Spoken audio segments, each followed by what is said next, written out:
Heartbreak Podcast. Shrimp on the barbie. Shrimp on the barbie. Do you respect that? That's corruption. I could make a fake snake. You do not pee in the pool.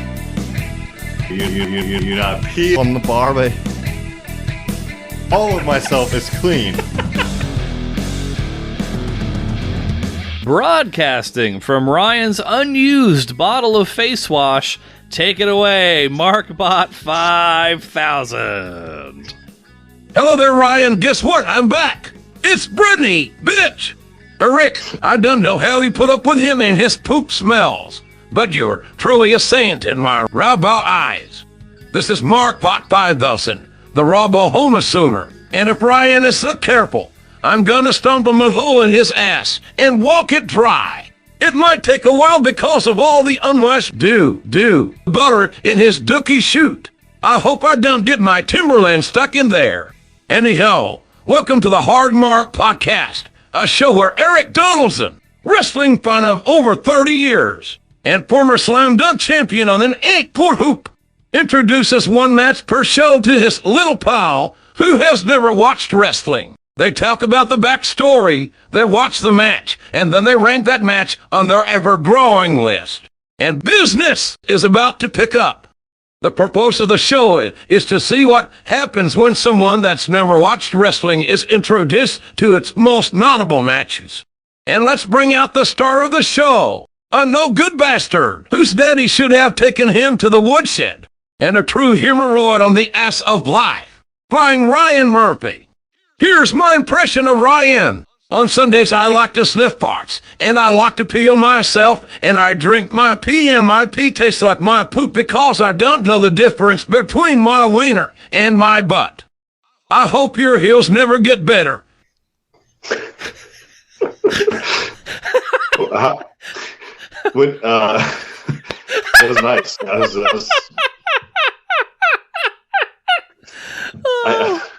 nice. That may have been a little too harsh on behalf of... No, I thought that was totally fair. That was completely fucking fair. I mean, do you drink pee out of your own poop wiener and stuff like that? I mean, if you ask MarkBot 3000, dude. 5,000. This is the upgraded. This is 5,000, sir. Oh, 5,000. Yeah. Yeah, that's probably why you're getting such scorn from MarkBot 5000 these days. Don't even know the proper number. You really took it to the next level on that one. Really did. And I mean, Brian's not even going to attempt to dispute any of those facts because, clearly they were researched and vetted well in advance. But welcome, everybody. Hard Mark Podcast, Wrestle Talk. I think, in all honesty, last episode that we did, the one featuring the debut of The Rock, may have been one of the greatest episodes of our program of all time. If you did not check it out already, highly encourage that you take a moment to do so. It is, again, one of the finest pieces of work, in my opinion, that we have done. I promptly played it for my wife. I forced my wife to listen to it. Force your wives and family members to listen to it as well. It's a good time, I think, overall. How did she take the news of me not knowing that was the... Dwayne The Rock. I'm pretty sure she said out loud, "I do not accept your apology." Several times, despite you saying, "Heather, I'm sorry," she did not accept your apology for it. That's fair. Well, she'll know better than to have any sort of belief in you next time. Yeah, well, that's good. That's a plus for her. But with all of that in the rear view, the last episode that we watched, as mentioned, we saw the debut of some guy, Rocky something. I'm sure he isn't going to amount to much. But let's take a step forward in time for our wrestling to 1998. So as a brief refresher of our main WWF story, when we last paid McMahon and company a visit, there was a bit of chicanery afoot, specifically surrounding Shawn Michaels, Bret Hart, and Vince McMahon. Now, in the aftermath of the Montreal Screwjob, Bret found himself a stranger in a strange land in WCW. And Shawn Michaels was free of his greatest backstage rival, and now he had the WWF all to himself as their champion. So Shawn would go on to compete in matches against the likes of The Undertaker and Bret Hart's younger brother Owen, aka Uncle James, but each time Michaels would eke out a win via his athleticism, his resiliency, and a fair number of questionable tactics thrown in for good measure. Michaels, along with his D-Generation X buddies of Triple H and Chyna, seemed to have a stranglehold of the WWF Championship going into the 1998 edition of WrestleMania. Meanwhile, Vince McMahon and the WWF knew that they needed to do something big to change the conversation around pro wrestling. 1997 had been a transitional year for them in many ways, with the company trying to cut costs and reestablish their identity after several years of less than stellar business. I remember for the Montreal Screwjob episode in particular, we talked about how they removed all the water stations, all the water... Water cooler. Thank you. The water coolers. The water coolers were removed from Titan Towers. They were doing all sorts of things to cut costs, etc. Now, the incident at the Survivor Series was incredibly bad press for the WWF, and WCW had been consistently winning the Monday Night Ratings war since June of 1996. But WCW's fumbling of the payoff between Sting and Hollywood Hulk Hogan, which you remember my rants about that match, but that gave the WWF an opening to win some fans back. Now, with Steve Austin earmarked as a potential top star for the future, it was thought that all they needed was a spark. They needed something to generate some mainstream buzz. And just as they had done in the mid-1980s with Cyndi Lauper, the WWF would look outside of the company at who could possibly garner some attention. And luckily for them, there happened to be someone who was available. In fact, this person was arguably the biggest name in sports, and they were currently serving an indefinite suspension, meaning that their calendar was wide open. And to top it all off, they were a huge wrestling fan from their childhood. So after weeks of teasing, hype, and speculation, it was announced that none other than the baddest man on the planet, Iron Mike Tyson, was going to be involved in 1998's WrestleMania, with Vince McMahon himself bringing Mike Tyson out on Monday Night Raw on January 19th to make everything official and to reveal what Tyson's role was going to be in the event. So let's go ahead, Ryan. Why don't we watch that historic moment right now? Ladies and gentlemen, in just a moment, we will make the biggest announcement ever in World Wrestling Federation history. However, at this time, I would like to introduce to you a man who is simply the baddest man on the planet.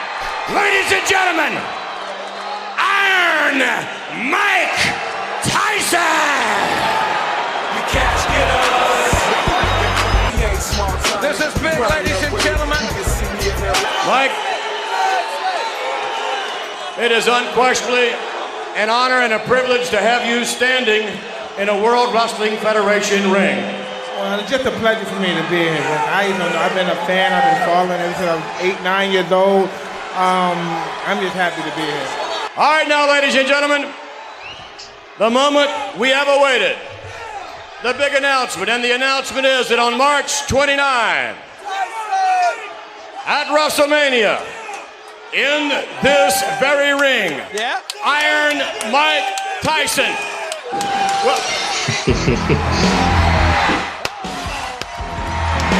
Oh, shit. Mike Tyson is standing in Stone Cold's ring, and business is damn sure about to pick up.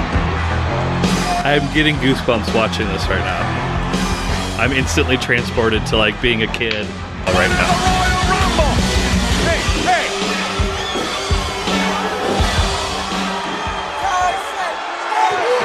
All right, Mr. Austin, why are you here?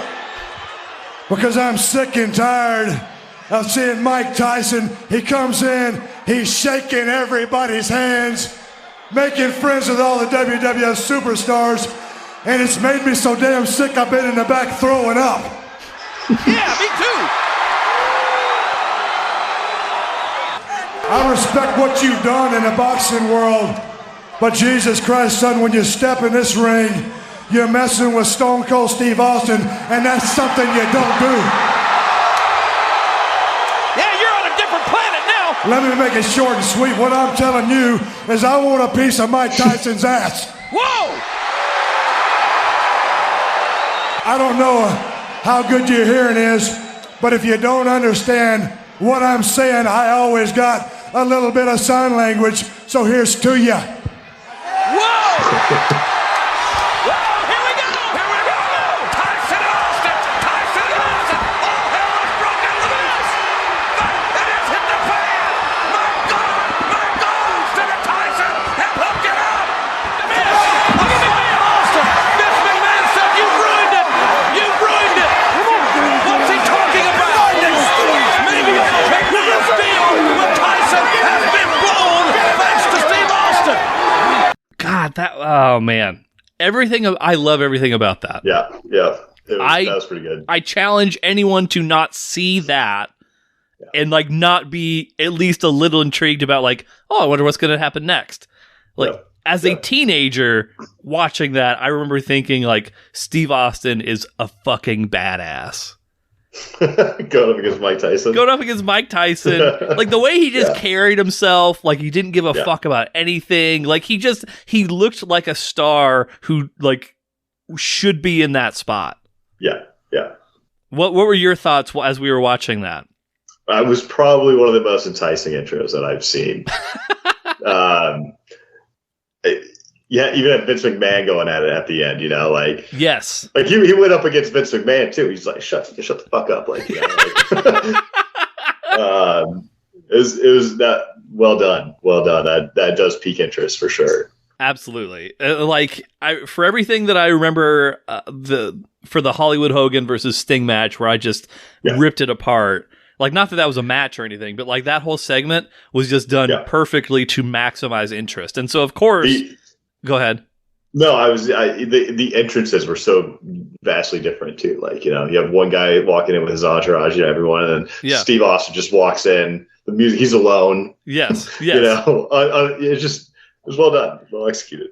I think, and of course, it got tons of like play on like SportsCenter and shit, which was 100% by design. They wanted to maximize the amount of mainstream publicity that they got out of it. But like, here's what I like so much about that segment. When Mike Tyson's getting interviewed by Vince McMahon, he's not playing a character. He's just being Mike Tyson. When Austin's music hits, the fans fucking go apeshit. There's this air of uncertainty about like, what the fuck is he coming out to do?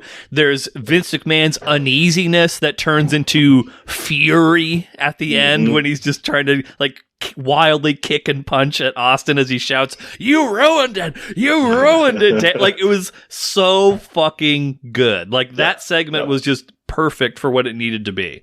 And so everybody, including yourself, who watched that segment, they wanted to know what's going to happen next.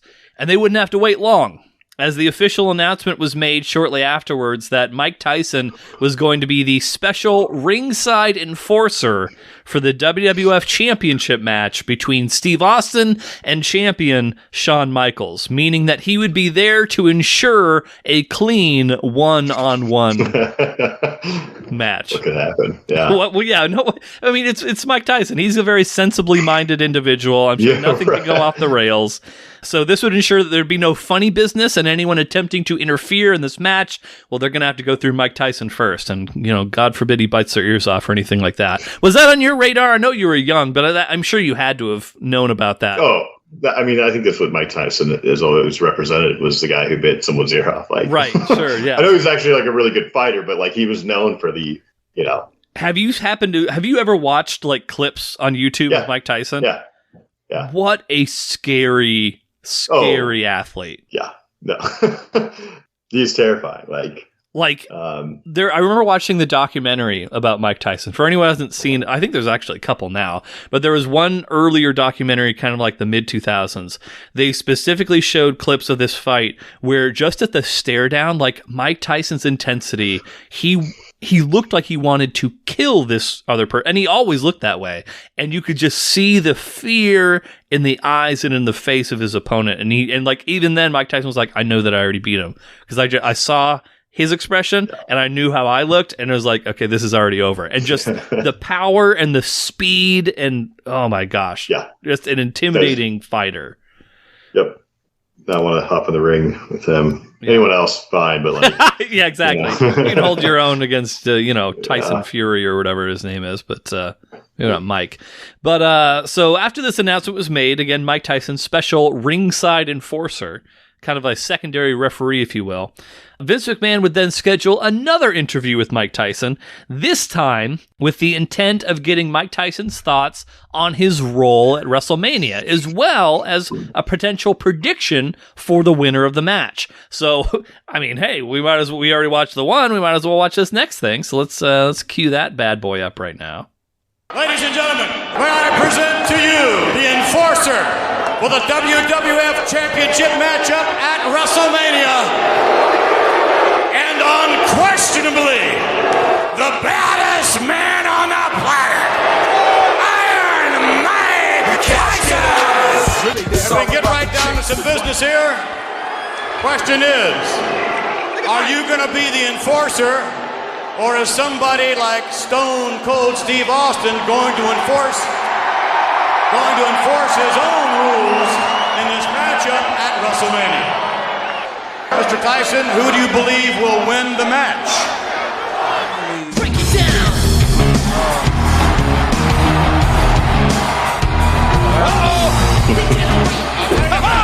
Here we go, JR. Look at Tyson. He ain't backing up. Mike Tyson, the baddest man on the planet. My name is the Heartbreak Kid, Shawn Michaels, the World Wrestling Federation champion. And what I'm doing right now is treating you like a man. But make no mistake about it, Mike, I am calling your ass out right now, right here, boy. You want to do it? Let's do it right now. Here we go! Shawn Michaels and Mike Tyson are fixing to tie it up. Tyson wants him to throw the first punch. Here he goes. Here he goes. Wait a minute. Thank God. Don't tell me that Mike Tyson has joined D-Generation X. He's got the show now. Mike Tyson is the newest member of D-Generation X that appears. That damn D-Generation X. So there you have it, Ryan. D-Generation X. Yeah. D-Generation. That's right. They're degenerates who are part of Generation X. So it turns out, as we just saw, Shawn Michaels has been in cahoots with Mike Tyson all along, and Tyson is still set to act as the enforcer ringside for the match between Steve Austin and Shawn Michaels, stacking the odds in the Heartbreak Kid's favor. And that's the match. So is Shawn's DX faction going to ensure victory for him at WrestleMania, or will Austin's destiny finally come true, somehow overcome the odds, and win the WWF Championship? We're about to head to Boston, and we're going to find out, Ryan. Any questions before we watch this thing? No, intrigued. All right. Well, we don't have a ton of data. Your record as it stands right now, 37, 33, and 1. You are on a one-match winning streak. We'll see if we can elongate that winning streak here today. Let's do it. All right. We'll be right back. We'll play some audio for the match. Quick break, and we'll be back with our thoughts. Thanks, everybody. And listen, this chant here in Boston, chanting for Stone Cold. He's got his work cut out for him. If he can get through Shawn Michaels, if he can get through DX, if he can get through Mike Tyson, he deserves to be the champion. I just don't think he can do it. With a shot from behind on Stone Cold, and referee is not gonna. He's gonna let him play. Well, you can't say that Stone Cold didn't have it coming. Stone Cold threw the first punch, so to speak. Ladies and gentlemen, The WWF official has informed me that he is ordering Triple H in China to leave the ringside area immediately. Wait a minute! That may upset the game plan here. Michaels obviously upset with that announcement. Oh, wait! Uh-oh! Referee Mike Chioda, second time, caught in the corner, third time. Oh my gosh, look at his head. The referee Mike Chioda, assault, no! There's no ref! Michaels may be tuning up the band for some sweet chin music, King. He's put everybody down with sweet chin music. And he has put Austin down before as well, as we know. Austin back up somehow. Uh-oh, Austin ducked it. Austin going for the stunner, and Michaels countered. Michaels going for another kick. Austin, he got it! The stunner! Mike Tyson in! Austin is the champion! Stone Cold! Stone Cold! Stone Cold! Wait a minute! What? Tyson is double cross DX! It's a double cross! The Austin era! All right, we are back. We just watched Shawn Michaels defend the WWF title against Stone Cold Steve Austin with Iron Mike Tyson as the special guest ring enforcer, I think. I'll get the most important business out of the way early. Ryan did predict Stone Cold Steve Austin. Stone Cold Steve Austin did win the match. That brings Ryan's record up to 38 and 33-1. How'd you feel about the match, Ryan? It was a good match. A little lengthy. I think they could have consolidated it a little bit, but you know. Yes, I think it was hurt by the fact that Shawn was hurt. Okay, yeah. My opinion. I think, especially like kind of in that middle part that I think you're thinking of, where Shawn was like the one in control of the match. It was just so slow because of his injury, and it was just moving at sort of a glacial pace. Like, I mean, Shawn Michaels at this particular point in time in his career, like prior to the injury, was, you could argue he was like the best wrestler in the entire world, and like every match he was having was just incredible. And then the back injury happened, and kind of we saw the remnants of that. I think both men kind of look at this match as like, oh, it was fine, but it could have been so much better if Shawn hadn't been hurt. But yeah, it was fine, but I think it could have been a lot more had that not been the case. Yeah, like the storyline behind it was intriguing enough to, you know, gain your interest. It just, the match dragged out a little bit, but like it was a good match. I don't have any major complaints, you know. Yeah, no, it was, I agree with that. I think the start of the match was probably a little bit more interesting, like with the bit with Hunter Hearst Helmsley jumping in, and then he gets ejected along with Chyna, and then they brawl kind of at the where the band, the fake Rage Against the Machine band, the DX band. How dare I not give them their proper name of the DX band? You know, where they had their thing set up. But we'll get into the notes. So we've got the video package. I mean, definitely highlighting Mike Tyson. I mean, Mike Tyson was the focal point of that intro video. You know, we kind of see the story so far of, you know, Mike Tyson seemingly joining up with DX. You got the confrontation. There's all sorts of, you know, kind of crotch choppery, I guess you could say, going on. Yeah. I mean, how many crotch chops would you say that we saw in total during today's episode? 36 to 56. I think if you're counting live only, you might be correct. I think if you're counting the video package and the pre-recorded crotch chops, over 100. Over 100. It's shocking. It was a lot to like take in and observe initially. And Mike Tyson's crotch chop is I love it because it's like a child crotch chopping. Like all of his fingers are, and I would never say this to his face, but all of his fingers like were completely spread out, and he would just kind of like do like a weird, like for being one of the highest level athletes of all time, you'd think that he would have a more smooth looking crotch chop. I've also never crotch chopped my friends, you know. I think general format is you keep your fingers together, right? Like a tight finger formation. Yeah. And then like one is good if you're gonna do it multiple, like you can, but he was just kind of like, I don't know. I think he was also crossing too high, like around the forearm when it's like better at the wrist where the hand is meeting the arm there. I think that's the ideal crotch chop. He was just learning, Exactly. He's learning as we go. Better. We can, we've all suffered through imposter syndrome. We all know how this can be. But Mike Tyson gets his entrance. Again, lull, the crotch chops. Then we've got the fucking awesome 97-98 backstage camera shot. We've got Austin sort of emerging. And then, of course, as he actually enters out to the arena, I mean, he's the fucking guy. Everybody fucking loves him. Like the eruption of the people. Oh yeah. Steve Austin emerges. But yeah, good crowd presence. I think right around here, I even basically just cut to the chase because I know that you're a Steve Austin homer. We've established that on the program, and I basically just flat out asked you, "Is there a chance that you don't pick Steve Austin?" And you said no, not really, and you made your pick before the match even started. Yeah, I did. I mean, it's one of these matches that you just have to go. You have to be invested in it. You can't just analyze it. You gotta sometimes just invest yourself, throw yourself right into it. Was there any point in the match where you had any doubt? No. Yeah. Okay. I told Heather when we were talking earlier. I was like, Ryan's for sure going to get this one. There's no way he's not going to pick Steve Austin.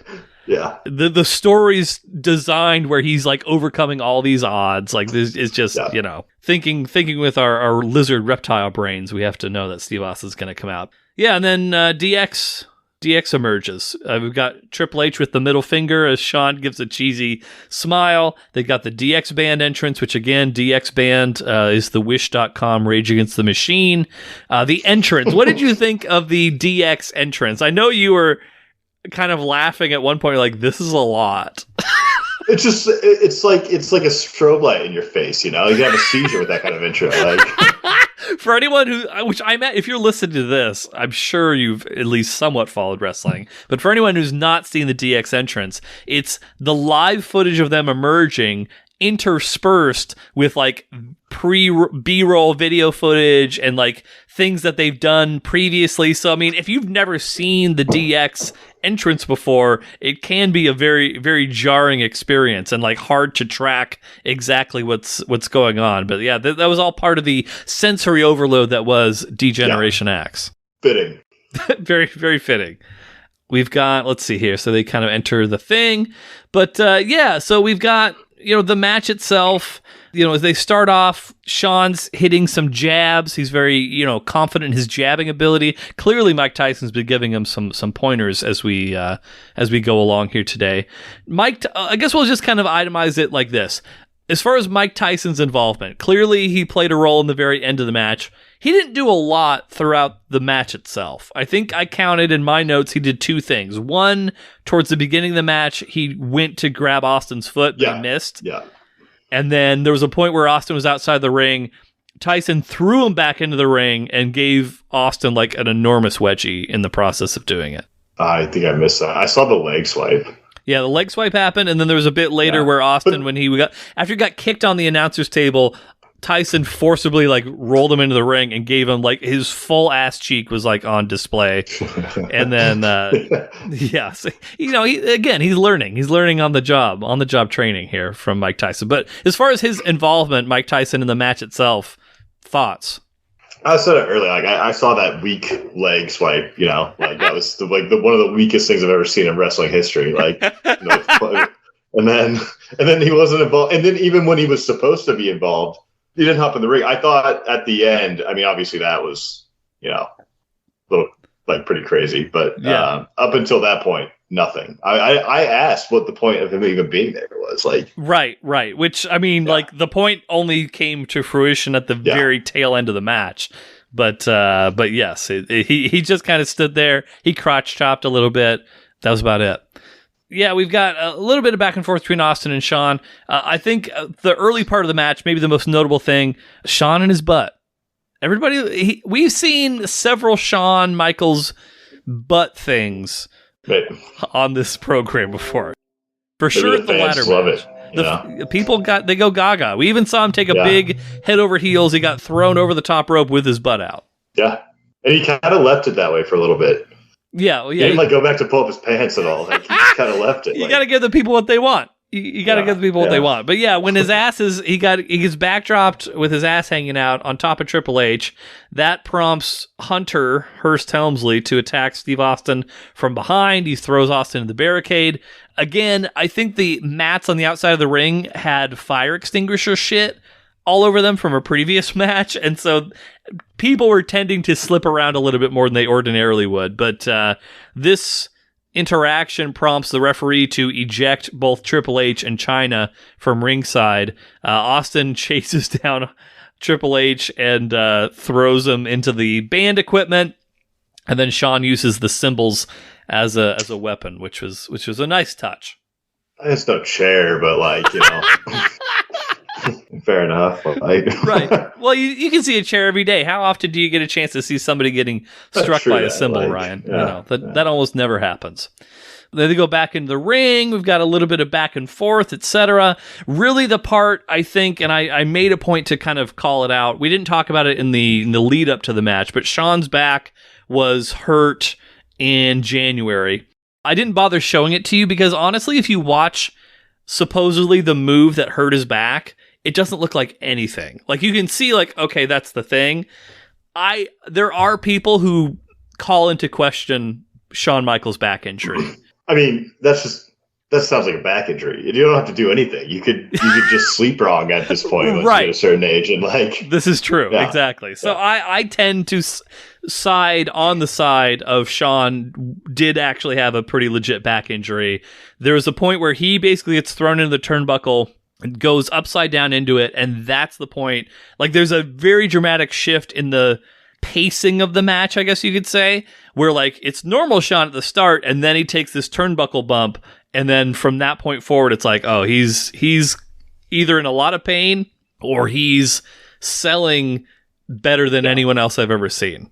No, I think that was, like you said, if he was selling that, you could see, and maybe you called it out, so I was kind of looking for it, but he looked stiff when he was standing up too. It looked like he was, he could only a certain range of motion, and you never see him bend from the waist. Anytime he needs to go down, he always does a squat down to grab it. When he's going in and out of the ring, if you were looking for it too, he can't lift his leg up over the second rope. There's even one point where he grabs his own knee pad with his hand to help himself lift his leg up in the air. So it's these little things, which again, if he was just doing that to sell, holy shit, fucking great. But I don't think that was the case. I think he was actually hurt. But he also he was able to take these insane hits, thrown out of the ring. Yeah. He handled it really well. It was just, there was definitely, like you said, there was probably some real pain there, but he was a champion, that's how you perform under, distress, right? Yes. So Shawn, and just as a quick disclaimer, quick aside, it doesn't really play into the match that much or anything, but Shawn at this point in time in his career had a bit of a reputation for not wanting to lose titles to people, we'll just say. We talked a few episodes ago about the whole Bret Hart, Shawn Michaels situation. There have been some other scenarios where, as opposed to losing the match in the ring, Shawn was just fuck it, I'm just going to leave and whatever. There were some concerns that he was going to try and do that again. There's a fairly famous story where supposedly The Undertaker was sitting backstage and he was just taping his fists just in the precaution, hey, if you decide you want to back out the last minute, you and I are going to have a conversation. So there's this internal wrestling meme of Undertaker tapes fists just to make sure that Shawn actually, did business. But I would say there was some concern that Shawn was going to use the injury and be oh, I can't wrestle anymore, sorry. But he went out there, he performed admirably, I thought. Yeah, absolutely. We've got some Holyfield chants here and there. Shawn flips off the crowd a little bit here and there. We've got an extended period, which this is probably the part that you didn't enjoy of anything, was the extended working on Steve Austin's leg, his knee. Shawn's kind of in control and doing leg stuff to Austin. That did drag a bit, I thought. Yeah, it did. one crippled man working on the knee of another crippled man. Yeah, it doesn't make for the most exciting stuff. But we get to the end of the match. The referee is taken out with repeated asses to the face. I don't remember whose ass, but somebody like crunched him in the corner, and then he got like a couple ass shots. It was Shawn Michaels. Right? Was it Shawn Michaels' ass? Oh, yeah. He was like sitting on him. The heartbreak ass? I believe it. Maybe that was, that might have been part of their plan, right? Like, yeah, no, for sure. Yeah. All part of their DX scheme. Yeah, so Austin kind of comes back. Shawn comes back. We've got, some pro wrestling shifts, some momentum. Shawn, to kind of finish things out, he hits Austin. So normally he hits people with a big flying forearm where he jumps in the air and hits them. Shawn was not leaving his feet for, much at this point in time in the match. You could tell he was just wanting to get through everything. But the last kind of big move, which you even commented on before the match ended, the flying elbow by Shawn. He kind of lifts up in the air, hits him with the big elbow. Then he starts tuning up the band, so he's setting up the crowd for his sweet chin music, which is a big kick to the chin, to the jaw. He's stomping in the corner, letting everybody know he's going for it. Austin ducks, tries to hit Michaels with a Stone Cold Stunner. Shawn counters by throwing Austin into the ropes. He goes for another kick. Austin catches the boot, spins him around, stunner. Tyson slides in. 1, 2, 3. We've got a new WWF champion in Stone Cold Steve Austin. Yep. So Austin, after his 8-year journey, finally holds the WWF Championship, throws the 316 shirt to Mike Tyson, who, up until this point, we thought he was in DX. Shawn gets back up to his feet. He's befuddled. He's pleading with Mike Tyson. He grabs the shirt. He goes to try and sucker punch Mike Tyson, and what happens, Mike Tyson? Well, you have to wake up pretty early in the morning to get one over on All Iron Mike. Mike counterpunches, knocks out Shawn. Everybody goes home happy. And that's the end of the match. Yeah, it was a solid match, I would say. Nothing groundbreaking, It was a good match. Good match. Yeah, I would agree with that. I think that your ranking will probably be in alignment of my feelings. I think the most notable thing about this is finally Steve Austin's ascendance into he is the champion. He is the guy in the company. Nobody talks about this match in terms of like, oh my God, what an incredible match, but an important moment for the company for a number of reasons. And this would actually be Shawn Michaels' last match for over 4 years. Oh. Yeah. He had basically retired, and then they cajoled him into coming back for one final match, which I'm sure we will eventually see. And then one final match turned into 2 final matches, which turned into, I don't know, 7 or 8 more years, something like that. Maybe 10 more years, a while, but yeah. So this is Shawn's kind of swan song for the next 4 years or so. But let's get into the science. Let's rank this thing. Let me pull up the old list here. It's already stated it was good. Is it good? Or is it okay? You think good? I mean, like you said, I think there's so much behind it. Like it made. Oh yeah. I mean, I think that's part of the whole thing. It's part of you're rating the experience, right? Right, exactly. But no, I mean, just solely the Tyson and Austin bit at the start, like, holy shit, that was fucking incredible. That was definitely the highlight of the whole thing. And then the match itself was kind of, secondary. But, you watch that initial thing and you're like, oh shit, well, I'm sold. This is all I needed to come on board with this. But that's just me. I put it like the new 25, right above Hulk Hogan and Road Warriors. That's 26. Maybe I haven't refreshed my Google Sheets. Google has locked me out. Did it really? Yeah, I reset my password But you want it above Hulk Hogan and Tenryu versus the Road Warriors that we watched with the Watching It guys. Okay, so that makes it the new 26 then. Okay, so it's right beneath the Golden Lovers versus Apollo 55. Excellent, new 26, a new good match, which eventually we'll rank every match on this list. I'm very confident that by the end of 2022 they will stop having professional wrestling matches just everywhere, and so we'll have the opportunity to catch up, and then we'll rank everything. Every single match of all time. Every match of all time will make it to our list. But of the ones that we've ranked so far, Rob Van Dam versus Jerry Lynn, number one. And for anyone who's not heard us mention it in a while, Steiner Brothers versus Harlem Heat in Landover, Maryland on Monday Nitro is our 71st? 72nd now? 72nd match of all time. Yeah, so there you go. All right, well, we're going to let Ryan go on a high. He's victorious. His guy, maybe not his original guy, but one of his original guys. I don't know if The Rock has now supplanted Steve Austin as his guy, but we'll cross that bridge when we come to it. But we got to finish this out. A little bit of wisdom. Let's launch into it. We've got a little segment where we end the show with Eric's Wisdom Tree. I'll change the pace there. Put a different flavor on it. Yeah. A little different flavor. I don't know that I loved it, but, it was different. Wooden toilet seats are gross. I don't know that I know why they're gross, but every time I sit on a wooden, like we're talking brown wood with like the, the little... It's like, yeah. It's like something you see at an old person's house. Yes. Or a boat or something. Are boat seats usually wooden toilet seats? I feel like my grandpa's boat had like I don't know, for some reason. I'm thinking yes, but it's something that's I know I'm in an old person's bathroom if that's the case. Like, I think that because if you're sitting on a white, whether it be porcelain or plastic or something, if it's relatively clean because you can just look at it and see, oh, that's a clean toilet seat. Yeah.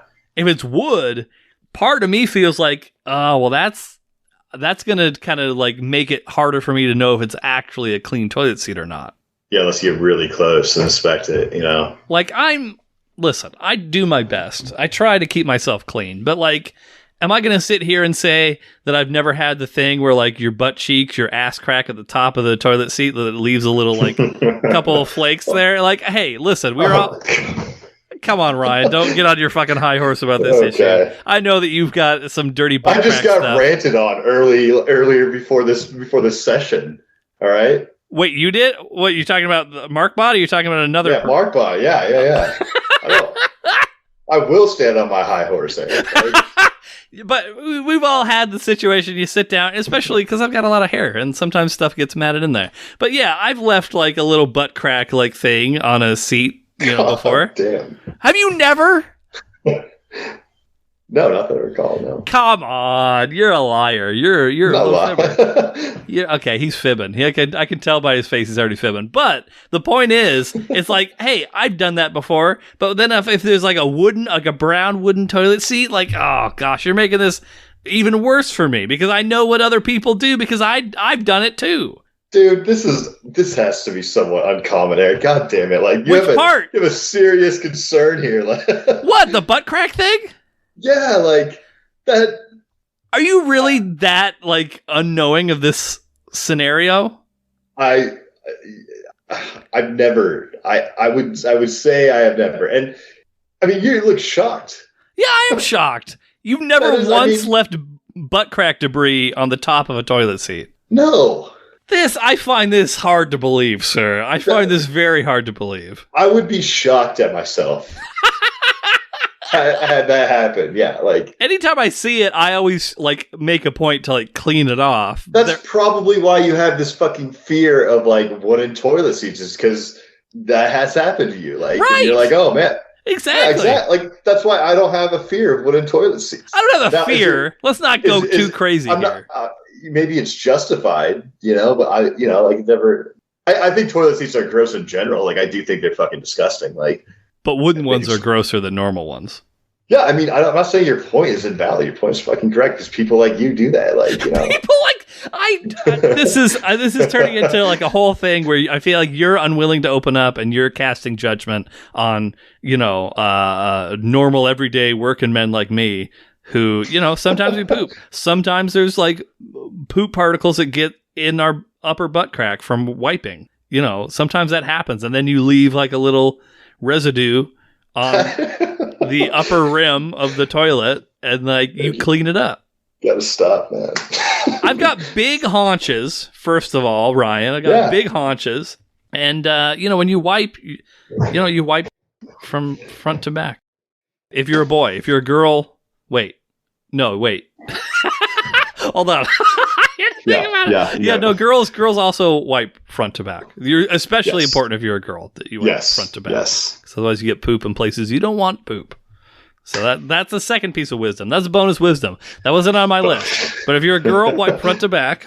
I'll tell you why if you need me to, but I imagine you are probably familiar. And if you're a boy, probably also, but then be cognizant of the fact that you might get butt crack poop on your toilet seat. And if you have a wooden toilet seat, well, good luck even seeing that. You live with like 4 men. I find it hard to believe that you've never noticed any like little brown stain things at the top of a toilet seat before. I've never heard of this. This is the first time I've heard of this, Eric, in my entire life. I bet I can Google it right now and find pictures. This is shocking news. Like, how would I Google? I know. Yeah. Poop. I'm gonna say poop stains on toilet seat. Okay, that's the top. You're gonna get some nasty fucking shit right here. Like, wipe the seat with vinegar. Okay, well, I'm not asking for advice. I'm just asking for confirmation. Well, you might need to, Eric. It seems this is not what I was looking for. Oh, what? Okay, this is similar to what I'm talking about here, but it's not. Oh, that's gross. Some of these things are not pleasant to look at. This is somewhat similar of what I am talking about, but it's in a weird location. Is that coming through okay? I can see a little spot. Yeah. Yeah, it's just a little brown spot. I understand what you're getting at. I've never.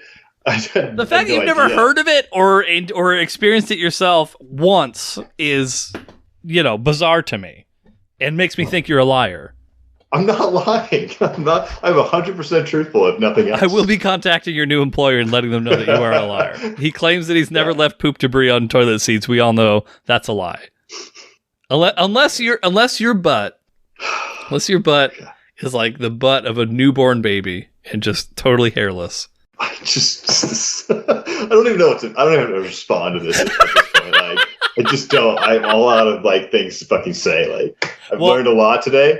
Yeah. During Eric's wisdom tree, like your problems and And happy Thanksgiving, everybody, and happy Thanksgiving. So after you eat all the turkey and the stuffing and the mashed potatoes, and you're doing I'm sure everyone's listening to this doing their Black Friday shopping. When you go to the toilet, just give it a little peek. Look at the top of the rim. Make sure there's no doo-doo debris there. You'll be happy you did it. And if it's if it's a wooden toilet seat, my prayers are with you. My prayers are with you. Ryan, anything else that the people should know about? No, that's it. Okay. Yeah. I'm okay with that. Well, we will be back Rumpus time, December 1st. It's the holiday season officially. If it wasn't already, it is for sure now. But appreciate you spending the time with us, and we'll be back with you soon. So if you're not hard, get hard. Once you get hard, stay hard. That is all, folks. We've seen several Shawn Michaels butt things